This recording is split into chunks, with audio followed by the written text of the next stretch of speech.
نہیں ملتے. جو قوانین جو آلریڈی ہو گئے, زینب الرٹ رسپانس اور ریکوری ایکٹ ہو گیا ہے, ہم نے لیگل ایڈ اور جسٹس اتھارٹی ایکٹ بنا دیا ہے, اس کی اتھارٹی بن گئی ہے, اس کی نوٹیفیکیشن ہونے والی ہے.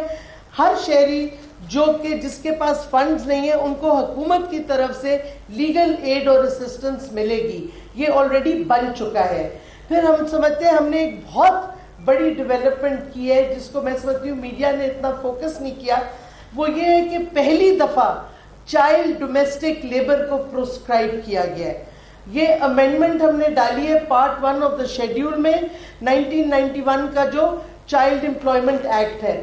اس کا مطلب ہے کوئی بچہ 14 سال کی عمر سے کم جو ہوگا اس کو آپ امپلائی نہیں کر سکتے ڈومیسٹک ہیلپ کی طور پہ اپنے گھروں میں.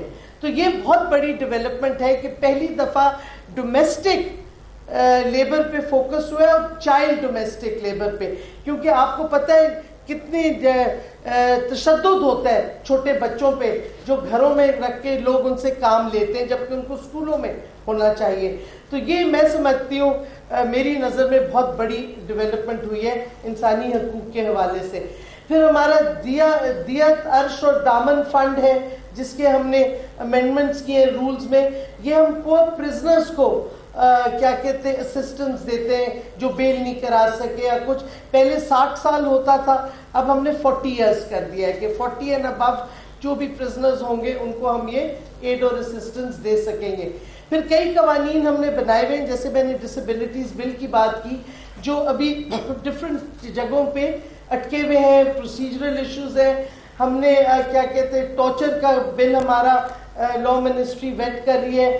کرسچن اینڈ میرج ڈیورس بل, آپ کو پتہ ہے پاکستان ان ممالک میں سے ہے جو مائنورٹیز کو اپنے پرسنل لاز الاؤ کرتا ہے. یعنی کہ ہندو میرج ایکٹ پاس ہوا, کرسچن میرج بل اور ڈیورس اور میرج بل اٹکا ہوا ہے کیونکہ بہت سے سیکٹس ہیں کرسچینٹی کے پاکستان میں, اور ایک سیکٹ نے ابھی کہا ہے کہ ہم سیٹسفائیڈ نہیں ہیں, تو وہ اب ہم نیگوسیشنز چل رہی ہیں کیونکہ جب تک وہ لوگ خود نہیں راضی ہوں گے ہم اس بل کو آگے پش نہیں کرنا چاہتے. ہمارا ڈومیسٹک وائلنس بل ہیومن رائٹس اسٹینڈنگ کمیٹی میں نیشنل اسمبلی میں ہے, اور یہ کیا کہتے ہوپ فلی جلدی نکل جائے گا. پچھلے سال جو ڈیلیز ہوئی تھی اس کمیٹی میں ہوپ فلی اب نہیں ہوں گی. ہمارا سینئر سٹیزنز بل آلموسٹ 1 سال ہو گیا ہے, یہی ہیومن رائٹس کمیٹی میں اٹکا ہوا ہے. کل بھی چیئرمین بلاول زرداری کو میں نے ریکویسٹ کی تھی کہ سال ہو رہا ہے, آپ مہربانی سے اس بل کو پاس کریں. یہ سینئر سٹیزنز بل ہے, اس میں کوئی سیاست کھیلنے کی ضرورت نہیں ہے. امید ہے کہ وہ بل اب ہوپ فلی پروسیس کر کے کریں گے. کارپورل پنشمنٹ بل ہے. پرائم منسٹر صاحب نے پہلے دن جب آئے تھے پہلی کیبنٹ میٹنگ میں کہا کہ یہ بچوں کو جو اسکولوں میں مار پٹتی ہے اس کو بند کر دینا چاہیے کارپورل پنشمنٹ بل. وہ انٹیریئر منسٹری نے اب ٹیبل کرنا ہے, پورا تیار ہے, کیبنٹ نے اس کو اپروو کر دیا ہے, ہوپ فلی وہ کریں گے. اور ایک ایشو جو میں سمجھتی ہوں کہ جمہوریت کے لیے بہت لازمی ہے وہ ہمارا انفورس ڈس اپیئرنسز بل ہے جو کہ لا منسٹری اب اس کو ویٹ کر رہی ہے, سارے اسٹیک ہولڈر سے بات ہو رہی ہے. یہ ہمارا, اور آپ کو اگر آپ پرائم منسٹر بننے سے پہلے کے سٹیٹمنٹس بھی دیکھیں تو پرائم منسٹر نے اس میں بڑی اسٹرانگ پوزیشن لی ہوئی ہے انفورس ڈس اپیئرنسز کی, کیونکہ کسی جمہوریت میں آپ انفورس ڈس اپیئرنسز نہیں کر سکتے. ہمارا جرنلسٹ پروٹیکشن بل, شبلی صاحب اب آ گئے ہیں, ہم نے ان کو ریکویسٹ کیا ہے, وہ پچھلی جو ایس اے پی ایم تھی انہوں نے کچھ ڈیلیز کیے تھے, بٹ شبلی صاحب نے وعدہ کیا ہے کہ جلد اس بل کو ہمارے ساتھ بیٹھ کے جو ان کی منسٹری کا بل ہے دیکھیں گے اور جلد پروسیس کریں گے, کیونکہ ہمارے بل میں ہم نے ساری جرنلسٹ کمیونٹی سے کنسلٹیشنز کی تھیں. رپورٹرز وداؤٹ بارڈرز والوں نے بھی انپٹ دیے تھے, تو ہم نے بہت کنسلٹیشنز کر کے ایک بڑا آل انکمپسنگ بل بنایا تھا جس میں اونرز کے لیے بھی رسپانسبلٹیز تھیں, انشورنس تھی, بہت سی چیزیں ڈالی ہیں اس میں, سیفٹی سیکیورٹی تھی, پروٹیکشن آف سورسز تھا. تو یہ بہت کمپریہنسو بل ہے اور ہوپ فلی یہ جلد اب ہم بنا کے تو آگے پہ CCLC کے بعد لے جائیں گے آگے. اس کے علاوہ میں بتاتی چلوں کہ ہم نے ہیومن رائٹس وائلیشنز مانیٹر کرتے ہیں ملک میں. ہمارے پاس 6000 سے زیادہ کیسز آئے ہوئے ہیں جو ہم نے ریڈریس کیے ہیں اوور دا 2 years. پھر ہمارے کیا کہتے ہیں کمپلینٹس جو citizens portal prime minister citizens portal پہ آتے ہیں وہ آلموسٹ 17,000 ہم نے ریڈریس کر کے لوگوں کو سیٹسفائی کیا ہے. ہماری ہیلپ لائن بہت ایکٹیو ہے, ہمیں 5 لاکھ کالز آئی ہیں 2 سال کے اندر, اور ہم نے لیگل سروسز جن لوگوں نے مانگی ہیں وہ 11,000 لوگوں کو ہم نے لیگل سروسز پرووائڈ کی ہیں, کیونکہ ہماری ہیلپ لائن پہ وکلا بھی بیٹھتے ہیں.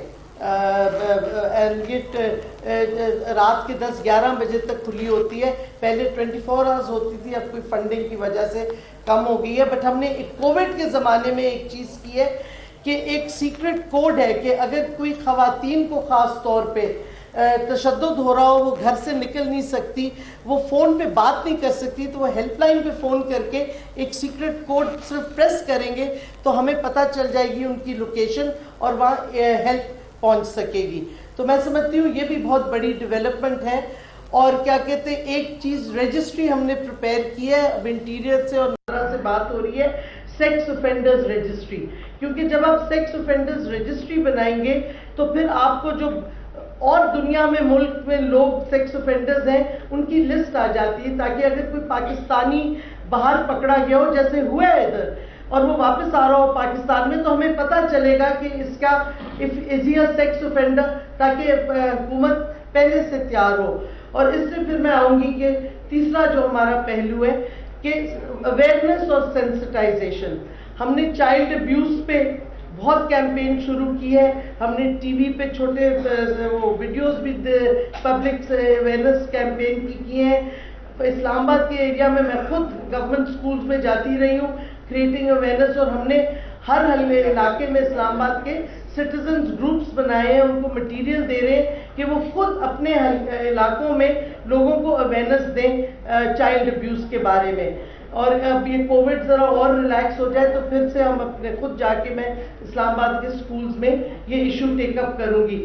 ہم نے سینسٹائز ایک جو پاکستان کی کئی بڑی اچھی سکسیس سٹوریز ہیں انسانی حقوق کے حوالے سے, ایک تو پرسنل لاز مائنورٹیز کے, دوسرا ٹرانسجینڈر قانون جو ہمارا ہے. 6-7 ملک ہیں دنیا میں جن کے پاس یہ ٹرانسجینڈر کا قانون ہے, لیکن اس کی اونرشپ نہیں لے رہا تھا. ہماری حکومت آئی, ہماری منسٹری نے اس کی اونرشپ لی, اور اب ٹرانسجینڈر سینسٹائزیشن ہم نے کی ہے جوڈیشری کے ساتھ, پولیس کے ساتھ. ہم نے ٹرانسجینڈر وارڈ بنایا ہے پمز میں, علیحدہ ٹرانسجینڈرز امپلائی کیے ہیں, بلکہ پاکستان واحد ملک ہے جو سب سے پہلے سیڈو کی کانفرنس میں ہماری ڈیلیگیشن میں ہم نے اپنے ٹرانسجینڈر کو ساتھ لے کے گئے. سو وہ بہت بڑی ایک ڈیولپمنٹ ہے کہ مین اسٹریمنگ ٹرانسجینڈرز کی. اب ہمارا ٹرانسجینڈر سینٹر بھی کھلنے والا ہے, تو انشاءاللہ یہ جو ڈیولپمنٹ ہے یہ ہم سمجھتے ہیں پاکستان کا ایک بڑا پروگریسو اسٹیپ فارورڈ ہے. آج کل ہمارا film festival on human rights چل رہا ہے, 12 ہیومن رائٹس سٹوریز ہیں, اور جس میں سب سے پہلے ہم نے ایک فلم دکھائی تھی کشمیر کے اوپر, فریاد. And this brings me to Kashmir پہ جو ہیومن رائٹس کے حوالے سے ہماری منسٹری نے اور میں نے ایکشن لیا ہے, کیونکہ پرائم منسٹر کا ایک بہت پاورفل نیریٹو تھا لنکنگ مودی اینڈ کیا کہتے نارکسیزم ایک طرف اور مودی کا جو ہندوتوا سپریمسسٹ ایجنڈا ہے وہ اکٹھے لنک کرنا, فیشسٹ کا ایجنڈا. اور اس حوالے سے جب وہ سیج ہوا ہے اگست 5 کو جو ہندوستان نے کیا, اس کے بعد ہیومن رائٹس ہائی کمشنر کو میں نے خط لکھا, کیونکہ 2 رپورٹس آئی ہوئی ہیں ان کی. میں نے 18 اسپیشل مینڈیٹ ہولڈرز کو خط لکھا جن کی اسٹیٹمنٹ ابھی ریسنٹلی پھر آئی ہے کنڈیمنگ جو ہندوستان کر رہا ہے آکوپائڈ جموں اینڈ کشمیر میں. ہم نے یو این اوچا کو لکھا کہ آپ ایک ہیومینیٹیرین کوریڈور بنائیں. اس پہ انفارچونیٹلی فالو اپ ایکشن نہیں ہو سکا, بٹ بہرحال کشمیر کے ایشو کو ہماری منسٹری نے ہیومن رائٹس اینگل سے ٹیک اپ کیا ہوا ہے, اور ہم اس پہ بہت ایکٹیولی اس کو پرسیو کر رہے ہیں. اور میں اس واسطے جنیوا بھی گئی تھی ہیومن رائٹس کاؤنسل میں, and I am in touch with the UN human rights high commissioner. ہمارا کیا کہتے ویمن کے اوپر جینڈر بیسڈ وائلنس پہ, ویمن انہیریٹنس رائٹس پہ کاؤنسل آف اسلامک آئیڈیالوجی کے ساتھ مل کے ان کے جو ہیڈ ہیں انہوں نے ایک اسٹیٹمنٹ بھی دی ہے. ہم یہ پبلسائز کر رہے ہیں, خواتین کو بتا رہے ہیں ان کے حقوق کیا ہیں.